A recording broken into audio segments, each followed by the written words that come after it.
Hello, neighbors. This is Chris Bradford again, reaching out because I wanted to connect around some of the housing issues that we are all facing. And not just those of us who suffered in the fires, but everyone. Housing prices are out of control in our district, in our county, in our state. And the biggest problem is inventory. But we have to look at what's causing us to have low inventory and creating these issues, as we move forward and try to solve this problem as a community.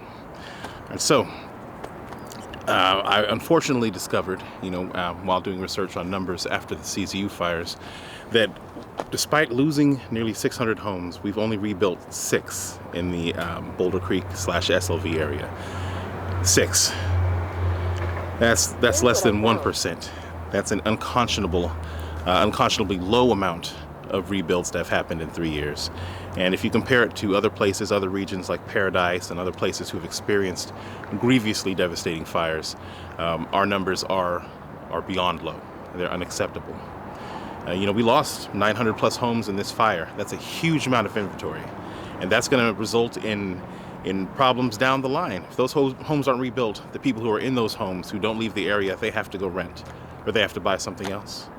Right? And that takes one more property down the line off the market for other people who are searching for a home as well. So we have to take seriously that the impact of these rebuilds not happening the way they should negatively impacts everyone.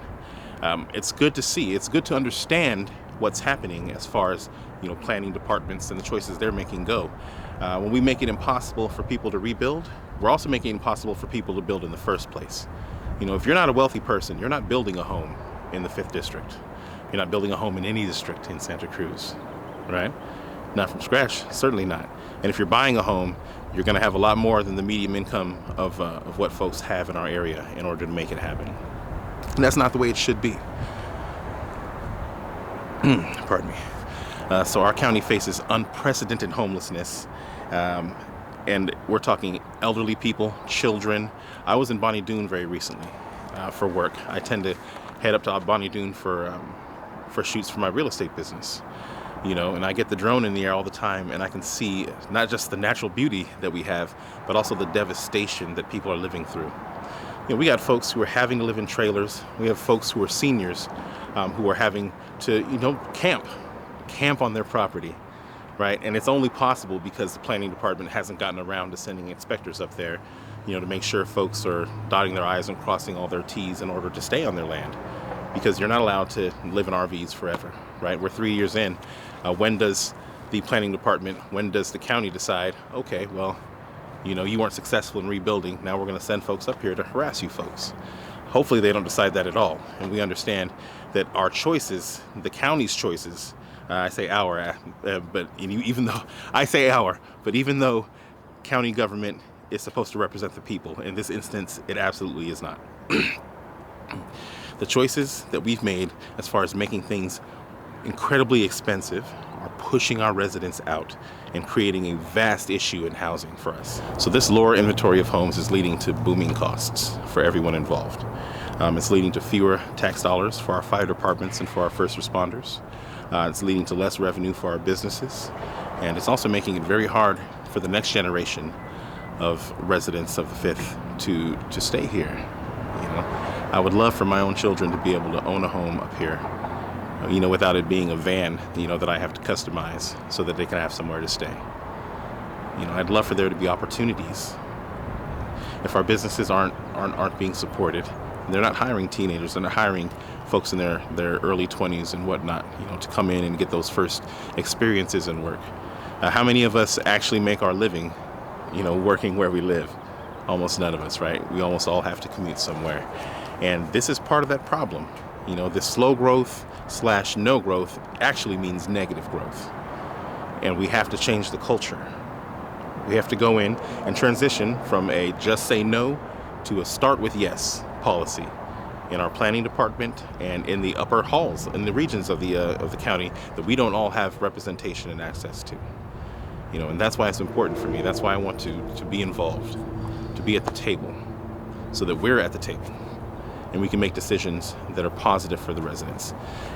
I care about the environment deeply. It's super important to me. But there are worse dangers that people are experiencing. I think water quality is important. But if we're making it so expensive, impossible to build septic tanks, that people are homeless, they can't get back in their homes because of these costs, that's a greater danger to people than whatever the slightly increased danger comes from potentially worse water quality. Right? We have to get our perspective correct. We have to live in reality and start thinking in a people-first way that takes care of our residents. So the county is launching an ADU program, with a Hello ADU, where they're basically trying to streamline people's process when it comes to building ADUs and creating them specifically in the unincorporated areas. This is something that I would find extremely exciting if I knew that the streamlining of the process was about reducing real obstacles. Right? Reading the paperwork, it seems like you have a consultation and maybe they make it easier to understand where the no's are coming from, as opposed to easier to say yes to the folks who want to do this thing. So I have a lot more research to do about that. I've connected with JM in Bruce's office, and I'll be discussing it with him shortly. And I've also reached out to Hello ADU, and as soon as I have information, I'll share with you what I understand and what I know. On the face of it, it's a program that we want to happen. We want interest in building in our unincorporated area of the 5th District, but we want it to be real. We don't want a program that just streamlines the no. Right? We want to get these ADUs built and increase inventory, and it's important that it happens.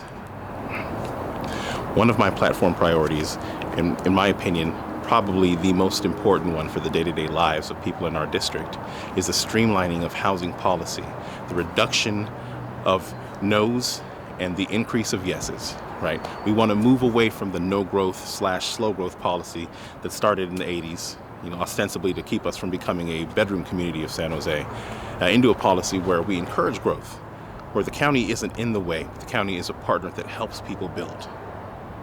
And realistically, we can't keep adopting policies that make it more and more expensive to build.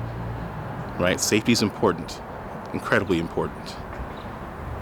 But we can't keep people out of homes because they can't build them out of solid concrete. There's got to be a middle ground somewhere.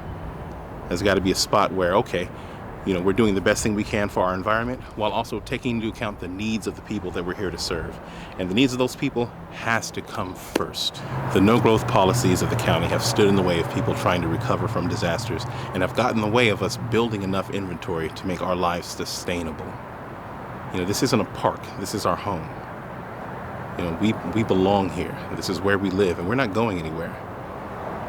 So these policies that seem to be wanting to push people out of living in the mountains, we need to change cultures, and we need to change policies. We need to execute for the people in the 5th District. There's some things that we don't have control over, some things that are at the state level, but we can advocate, right? Our supervisor can speak to our state representatives, who can speak to our federal representatives and say, hey, this doesn't make sense for us. And you look at that gas generator policy that they came up with, where they wanted to make gas generators illegal. That's something that would literally kill people during the cold winter months in our area. We don't have the infrastructure yet in order to get rid of gas generators entirely.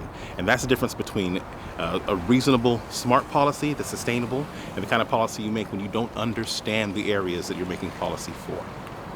That's why it's important to have someone from here representing the 5th.